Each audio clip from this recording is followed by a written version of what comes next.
Everybody, welcome. We're in a study called A Man After God's Own Heart, the life of David in the Bible. And today we're going to look at 2 Samuel chapter number 23.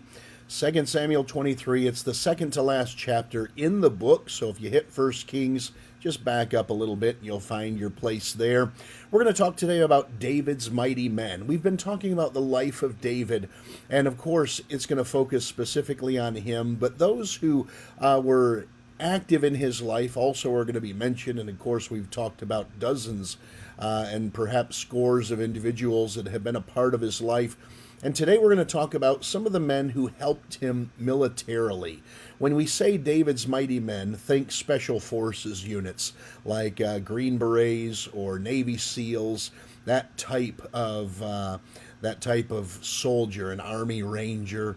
I'm not sure if the Marine Corps has a specific special forces unit or not, but you get the idea. Those types of guys who would be braver than the others, perhaps, have greater stamina than the others, more success militarily than others. So the first part of the chapter is going to be a prayer here of David's, maybe some reminiscence, perhaps.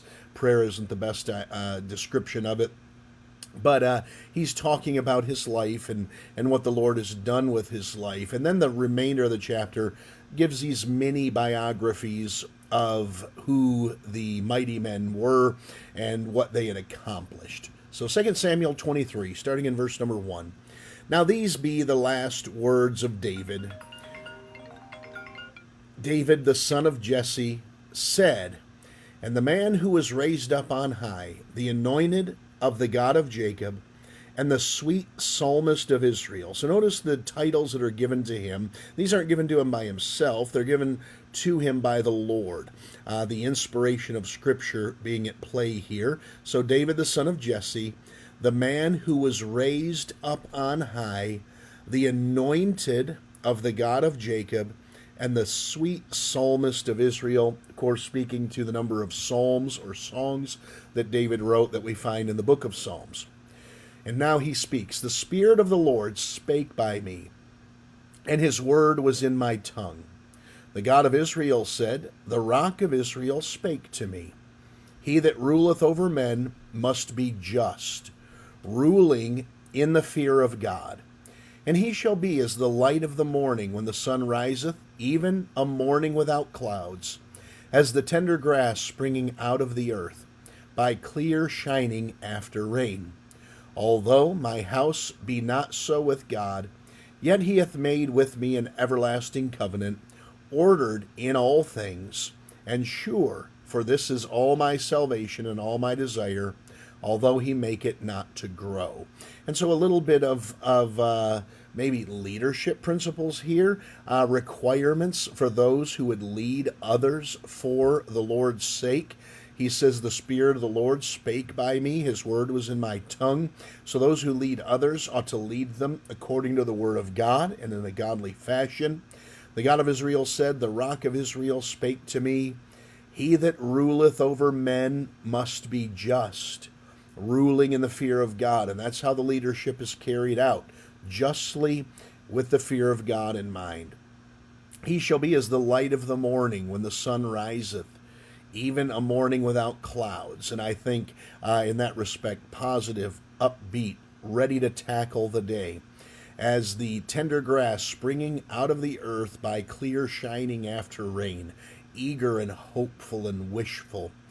Although my house be not so with God, yet he hath made with me an everlasting covenant. So he's not living with God now, but he's walking with God. And God has made a covenant or an agreement with him, and vice versa, ordered in all things and sure. Anything built upon the word and promise of God is trustworthy and sure. For this is all my salvation and all my desire, although he make it not to grow. But the sons of Belial, the enemy of God, shall be all of them as thorns thrust away, because they cannot be taken with hands. But the man that shall touch them must be fenced with iron and the staff of a spear, and they shall be utterly burned with fire in the same place. And so God will take care of the enemies. And also this, the man that shall touch them must be fenced with iron, and the staff of a spear. I think that speaks to these mighty men that are about to be listed here. David didn't do what he did alone. It's easy to look at individuals and lift them up in our own minds or hearts, perhaps even to the point of idolatry if we're not careful. And we say, my goodness, look at this man and what he accomplished. But no one ever accomplishes anything alone, anything without help, and not just help, but a significant number of people who rallied behind the same cause and filled a support role and helped make things what they are. And that's what these mighty men have done. And it's a pretty substantial passage here. Most of this goes without saying. Probably commentary on it will be a bit limited, but we'll mention some things as we go along. Verse 8, these be the names of the mighty men whom David had. The Tachmonite that sat in the seat, chief among the captains. The same was Adino, the Eznite. He left up his spear against 800, whom he slew at one time. And so I said these are mini biographies. That's it. That's all we learn about this guy, Adino. But he killed 800 men at one time. After him was Eleazar, the son of Dodo, the Ahohite, one of the three mighty men with David, when they defied the Philistines that were there gathered together to battle, and the men of Israel were gone away. He arose and smote the Philistines until his hand was weary, and his hand clave unto the sword.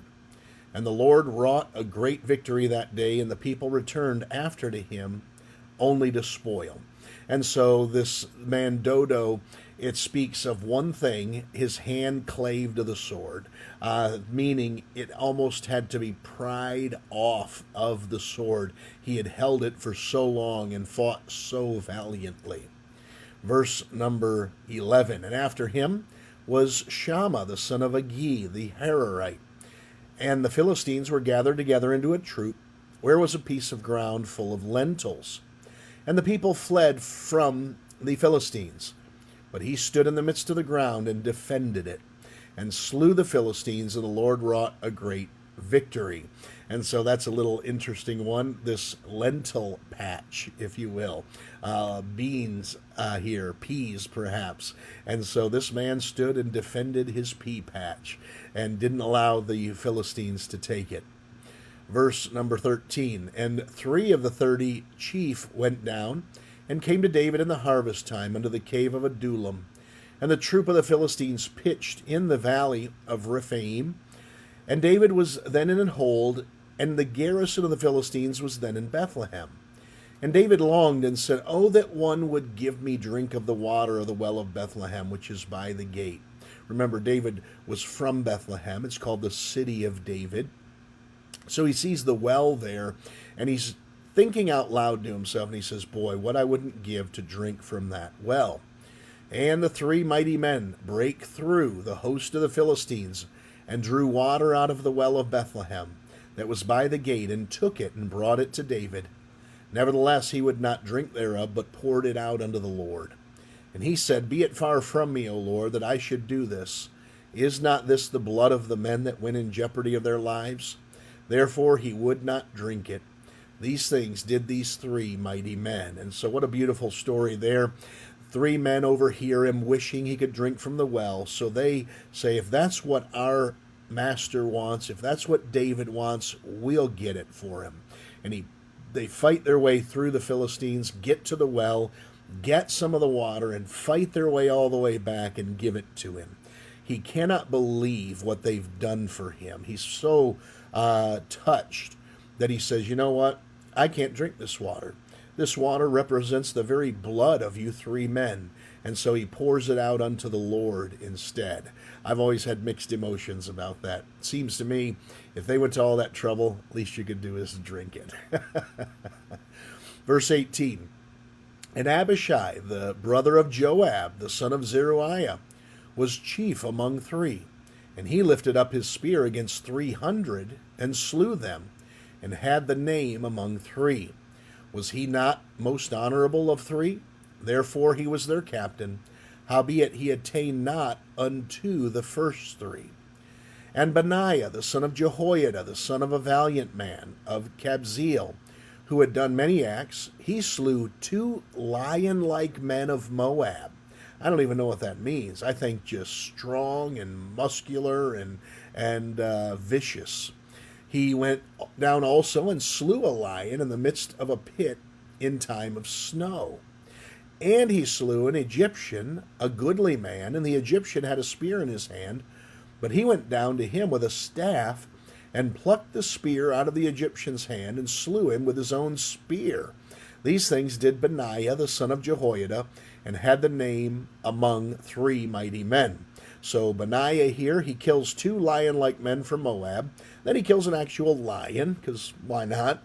Then he finds this Egyptian. He only has a staff. So a staff is a long wooden rod, if you will, perhaps 6 feet long, but no implement on it, no spearhead, nothing sharp, nothing metal, just the wooden staff. And he comes across an Egyptian with a spear. He actually knocks the spear out of the Egyptian's hand, then takes his own spear and kills the Egyptian with it. Verse 23. He was more honorable than 30, but he attained not to the first 3, and David set him over his guard. Asahel, the brother of Joab, was one of the 30. Elhanan, the son of Dodo of Bethlehem. Shammah, the Harodite. Elika, the Harodite. Helez, the Paltite. Ira, the son of Ikesh, the Tekoite. Abiezer, the Anathothite. And Mabunai, the Hushathite. Zalman, an Ahoite. Maharai, and Netophathite. Heleb, the son of Baana, and Netophathite. Ittai, the son of Ribai, out of Gibeah, of the children of Benjamin. Benaiah, the Pirathonite. Hadiah, of the brooks of Gaash. Abialban, the Arbathite. Asnavath, the Barhumite. Eliabah, the Shealabbanite. Of the sons of Jashan, Jonathan, that's such an easier name to say. Shammah, the Hararite. Ahiam, the son of Sharar, the Hararite. Eliphelet, the son of Ahisabai, the son of Machaathite. Eliam, the son of Ahithophel, the Gilonite. Hezrai, the Carmelite. Pearai, the Arbite. Igal, the son of Nathan of Zobah. Bani, the Gadite. Zelek, the Ammonite. Neherai, the Beerothite. Armor-bearer to Joab, the son of Zeruiah. Ira the Ithrite. Gareb, an Ithrite. And here we go. Uriah the Hittite. 37 in all. Uriah, what a name to finish the chapter with, huh? Uriah is the husband of Bathsheba that David intentionally had killed on the battlefield in order to cover up his adultery and impregnating of Bathsheba. What a terrible, terrible thing to do, and especially, I mean, it's terrible, period. But to one of your mighty men is despicable behavior. So there it is. It's an interesting passage. The start of the chapter said these words, "These be the last words of David." Now remember, this is the 1st and 2nd Samuel accounts of David. Actually, yeah, that's right. 1st and 2nd Samuel accounts of the life of David. The book's going to finish up here, chapter number 24 tomorrow, and we'll cover that, and we'll cover the whole chapter tomorrow. And then we are still going to look into the Chronicles. Now, in fact, we'll head into 1 Kings probably after tomorrow, and we'll cover 1 Kings chapters 1 and 2. And I'm pretty certain that's where we'll cut it off in terms of this section of the life of David. In fact, we'll put David in the grave, I'm pretty certain, in 1 Kings chapter number 2.